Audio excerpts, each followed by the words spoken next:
Hi everyone! With our engine out of the car and the transmission separated from the engine, it's time to get to cleaning this thing. I think one of the first things we want to do is actually get this off to the rebuilder. I don't know how long it's going to take. So this thing is a complete and utter mess. And it's a mess for several reasons. It looks to me like it's been leaking in a few places, and then there's just years and years of road grime on it. But before you go tearing into something like this, I really like to take a good look at this thing and see if there's any places on it that look like there's an obvious seal that's gone bad. Once we clean it, we're going to be removing all of the evidence of anything that was wrong with it. So I want to take some pictures and have those available for the rebuilder. So our very first step is always going to be to just take some pictures, use your little camera, your phone, whatever you've got, and especially look at things like these seals here. Are they weeping? Is there goo underneath there? What does it look like on these seals between the different bits of the case? We want to make sure that all of that information is preserved before we clean it. And getting into the cleaning, we've got a couple of different products I'm going to try.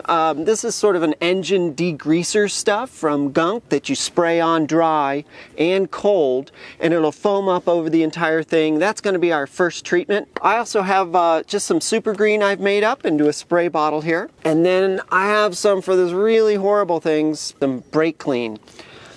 I have a myriad of brushes and all sorts of stuff I'm going to be using, wire brushes, and a couple of sacrificial towels and things, but most importantly is going to be our safety equipment, as always, our glasses, our goggles, and our gloves as well, because all the chemicals we're using is kind of crummy and kind of yucky, so we want to make sure we stay clean and don't get any of that junk all over us. All right, and then finally I've got our power washer here, so I think I'm going to use that in between the different stages and see how much I can get off. We're going to see here. It's probably going to take a couple of hours, really, I would think, to get this thing nice and clean. It's pretty gunky and pretty dirty. Another reason for cleaning this is I don't want to put that on the rebuilder to clean it. They can bead blast these things and they can do that sort of stuff, and yes, they've got equipment for it, but it takes time, and that time translates into money. So a lot of these things you can do yourself and prep all your bits before you take them somewhere to get them worked on. And I think actually,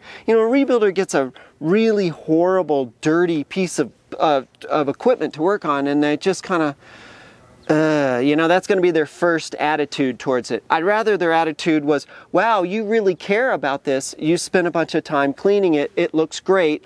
Let's go ahead and get it sorted mechanically.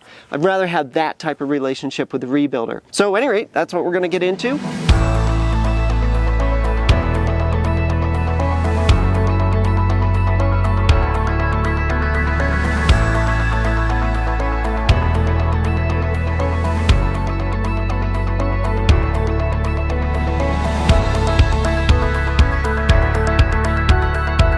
Well, that stuff's really starting to splatter all over the place. So I went and changed my shirt to something that's already sort of pretty pre-trashed here. You're going to get covered in gunk and goop and stuff as you go, especially with these brushes. As the little bristles fling back, they're just going to throw stuff all over you, and thus the safety glasses that's why they're so important. You just don't want that stuff in your eyes.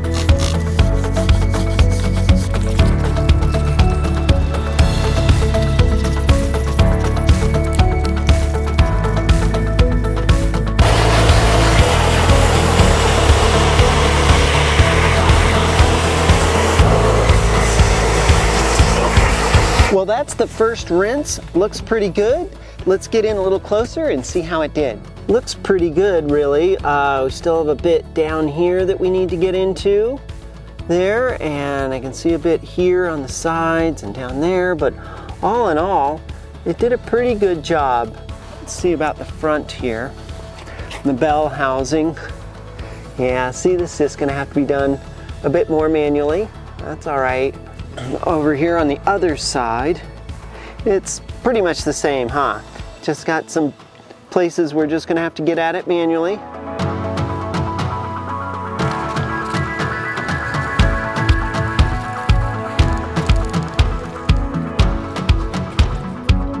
Well, holy cow, that took a little bit longer than I thought it was going to, but I think it turned out really well. We started out with the Gunk engine cleaner stuff, and that worked pretty well. Used a little bit of super green as well and our wire brushes, and also some brake cleaner. But in the end, I think it was the power washer that really came through with its super fine little spray. It could get into some of these nooks and crannies and kick out a lot of the dirt. Well, at any rate, it's nice and clean. It's going to be great when we take it down to the rebuilder. I think they'll probably bead blast it a little bit as well, just to sort of polish it up, but I think we're all set. So what I'd like to do now is take you to the workbench and let's take a look at the engine. I've got a few things I want to show you there. Now that I've had the engine out for a little bit, I've had a little time to go through a lot of the systems on the engine, and I can see that I think we're going to have to replace some stuff. One of the things, and probably the most important thing to look at, are the fuel lines. Now this car has a bunch of fuel lines. They're kind of go all over the place. They come in from the side, they end up going through a T to both sides of the fuel rails up here for the fuel injection system. And then there's also back here, there's a fuel distributor valve that's vacuum actuated. So there's a fuel line going to that as well. That's kind of the return line going back. So looking at these fuel lines, they look to me to be original, and they seem to have the original part numbers on them. I want to look into getting these things replaced. I've done a bit of research to replace the fuel lines, and they're pretty expensive. There's a T line that goes through here, and it's over $400, I think, from Porsche. I don't know, I'm not really certain exactly what I'm going to do about the fuel lines, but I think they definitely need to be replaced. Our fuel injectors themselves, I want to pull all these guys out, and I want to go ahead and send them off as well and get them completely cleaned. I have no idea what the condition of them is, but I imagine they're probably, yeah, this is old. The car has over 110,000 miles, almost 120,000 miles on it. So good idea to get all the injectors cleaned as well. The injectors also have seals top and bottom. So they seal to the head at the bottom, and then they seal to the top of the fuel rail as well. So those rubber seals, obviously all that'll have to be replaced. The rest of this, these sort of guys up here, like the intake manifold here, and some of this other tubing, this other smaller tubing up here, it all looks pretty good, actually. A lot of the air tubing looks great on this car. There's a couple of old pieces here that I think probably could stand to get replaced, but nothing too earth-shattering there. I've got some rubber boots that look like they've seen better days. I have some oil lines here that I've got one specifically here on the left side that's weeping. So I want to make sure I get that one replaced or get it repaired. Some people have said that you can take these fittings down to any type of like hydraulic shop and they can re-swage and put new tubing in there and all that sort of stuff. So that's another possible option. We have some sensors here in the back that I believe the sensors themselves are working just fine, but the wiring on the sensors look terrible. It's all cracked and falling apart, and I'm afraid that they might start missing, and if they start missing, the engine's going to run all wonky. So they're not super duper expensive, but they're not cheap. They're a little over $100 or something for them, but I think that's going to be money well spent because they're very, very difficult to swap out with the engine in the car and super easy to do with it out. So we've got a lot of things like that. There's an oil pressure sensor in the back that looks like it's been swapped out at some point. It seems to be working fine. That's more of a leak issue than anything else. Also, the exhaust system on this car appears to be original, and it's pretty darn corroded and rusted. I'd like to use it actually. It works just fine. It doesn't leak, and I like the sound of the exhaust, and I like the fact it's original. So I think what I'm going to do is dismantle it all and take it down and get it powder coated. They can bead blast it and smooth it out a bit, and they can powder coat it with a powder coating that can handle the temperatures of the exhaust. We had it done on the Ferrari, and it's great. It's held up beautifully, and it looks good too. So just a way to sort of tidy up the exhaust a little bit. There's some vacuum hosing up here, some of which ends up going out to the brake booster. There's a piece of it that goes back up into the intake manifold here. This all looks to be, actually it's pretty dirty, but it looks to be in really good condition. There's a rubber piece here that's hooked to this copper tube, and a lot of times that is corroded or ripped or something. It's all kind of messed up, and it looks perfect on this, which is great. The tubing looks a little old, but this is all just sort of vacuum and air tubing, and as long as it's sealed well and the tubing looks like it's okay, I think I'm going to leave it. I think it's going to be very difficult to replace all of these bits here. So if they're working fine, I think I'm just going to clean them up and treat them, and I think they'll be just fine. One of the things I'd really like to get done with the engine is to do just a general top end on the engine, which means pulling the heads off, valve covers, heads, the camshafts and all of that, and getting the valves done, rockers, camshafts looked at, possibly maybe reground a little bit if they're worn at all. I really don't want to go into the engine, but from what I've seen, the vast majority of people who end up doing a top-end job do actually end up getting into the engine, but it should be pretty solid. I'm going to see if I can do it without it, because I just really don't want to get into all of that, and that can be very expensive. Pistons, cylinders, all of that. So I think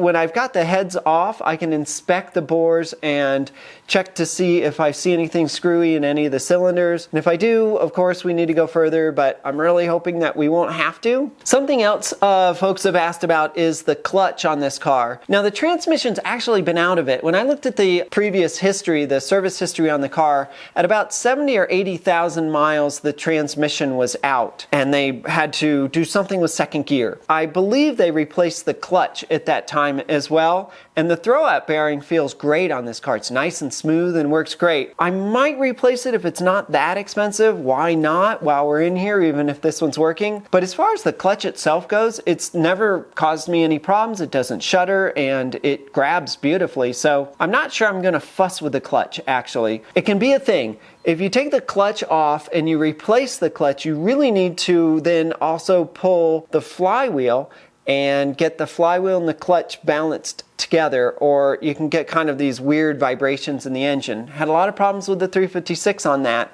so I've kind of learned my lesson. And then finally with the engine here, there's a lot of yellow cad plating all over on these. That was factory on all these bits, but it's really started to definitely corrode and go away, and that's really what it's for, right? It's a plating over steel to keep the steel from rusting, and it's sacrificial. So every year a small little bit of it goes away and goes away and goes away until it's pretty much all gone. But I think what I want to do is take all those little brackets and these sorts of things off, and these hose clamps and such, and I'm going to send them off to a plater and have the plater go ahead and clean them all and replate them. It'll just make everything just sort of pop. One last thing to consider is the fan. Now, when I bought this car, the alternator bearing was terrible. The belt was super tight, and that's the fastest way to destroy your alternator bearing, and it was. If you just turned it, it's just grumble. So I took it all out and got the alternator rebuilt. The fan housing itself, some of the webbing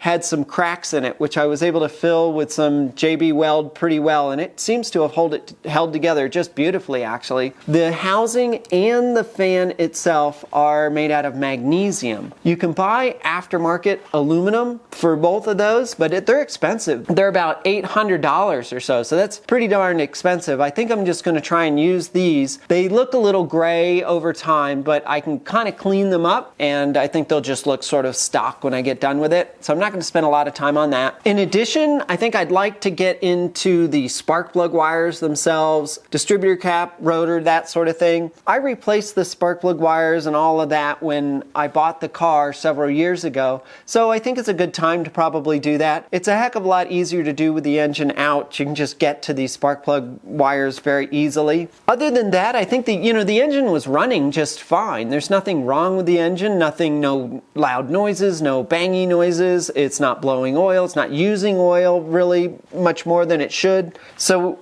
I don't think there's anything technically wrong with the engine. I just want to clean it up a bit. Any of this tin that's around here, I'll get powder coated just to brighten it up a little bit. And I think that's pretty much it. It's going to be a lot of work. It's going to take a long time to tear this thing completely apart and put it all back together. One thing I want to say about tearing bits off of the car, let's take these sensors on the flywheel here as an example. You don't want to just rotely grab things and tear things off of the car without documenting everything you're doing first. The sensors on the back here have to be a very specific distance from the flywheel. And if they're too close or too far away, they won't operate properly. Now there's a spec in the book for it, so when you put the new ones on, you're just going to go ahead and get them at exactly the right spec. But it would be a very good thing to see what Porsche did and make sure that that's within spec as well. And maybe these have moved, you don't know. So my point is to just sort of look at everything before you take it apart, go through the process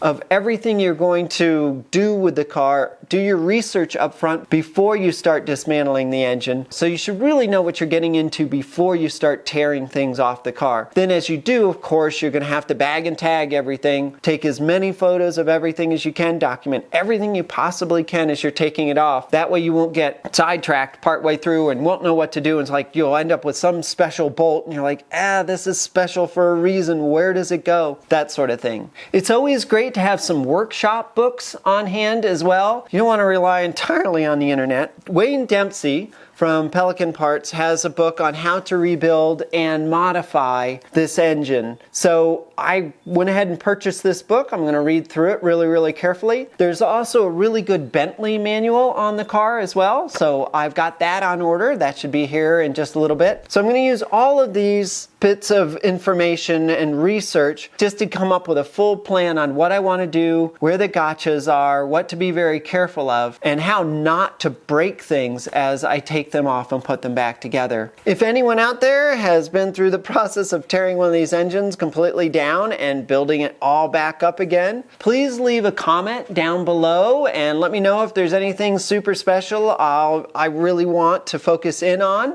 And if you think that there's anything that I'm missing as I'm going along on this, I know Home Built by Jeff is actually rebuilding his 911 engine, and so I'm staying very close to that, watching what he's doing. His engine's a little bit older than this one, but that doesn't matter. It's basically the same engine. So it's good to see someone else, go through the whole process and document the whole thing. Well, I hope you enjoyed this little status update on the 3.2 Carrera project. We're still working on it. It just takes a lot of time and a lot of research up front, and it's kind of slowing things down a little bit. So I apologize for the long distance between the videos, but we're still working on everything, and we're gonna get started on this engine next. So that's gonna be my next task. So if you did like the video, please give it a thumbs up. Questions or comments, of course, always leave them down below and we'll get right to them. A special thank you to our Patreon supporters, and as always, thank you so much for watching, and until next time, safe travels. Bye.